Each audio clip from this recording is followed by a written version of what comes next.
কোরিয়ার মানুষ কতটা সুশীল আসলে তাদেরকে না দেখলে বোঝা যায় না। এই যে এখানে সিগন্যাল পড়ছে, হ্যাঁ, রেড সিগন্যাল পড়ছে, কোনো গাড়ি নাই কিন্তু রাস্তায়, কোনো গাড়ি নাই, তবুও তারা দাঁড়ায় আছে। হ্যাঁ, তবুও তারা দাঁড়ায় আছে, যাচ্ছে না।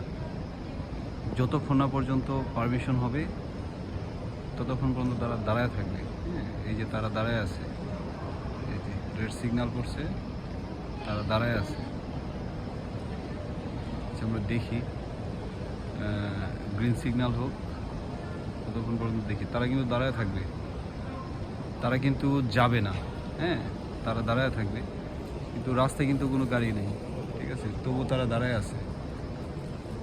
এই যে দেখেন, এই যে এই যে এই যে গ্রিন সিগন্যাল পড়ছে, তারা পার হচ্ছে রাস্তা দিয়ে। এই যে দেখেন, এই যে গ্রিন সিগন্যাল পড়ছে, এখন তারা পার হচ্ছে। এতক্ষণ কিন্তু দাঁড়ায় ছিল রাস্তার মধ্যে। যাই হোক, বাংলাদেশ থেকে আসছি তো তো ভিন্ন ধরনের রুলস দেখলে অনেকটা অবাক লাগে আসলে তারা কতটা সুশীল এবং কতটা পোলাইট, এবং রুলসের প্রতি তাদের হচ্ছে 100% হচ্ছে কনসেন্ট্রেশন আছে। রুলস তারা খুব বেশি মান্য করে। সো আমাদের দেশে ওরকমটা নাই, তার জন্য আজকে আসলে এটা শেয়ার করলাম আর কি। হ্যাঁ, আমাদের দেশেও হয়তো এরকম রুলস হলে খুব ভালো লাগতো। ধন্যবাদ সবাইকে।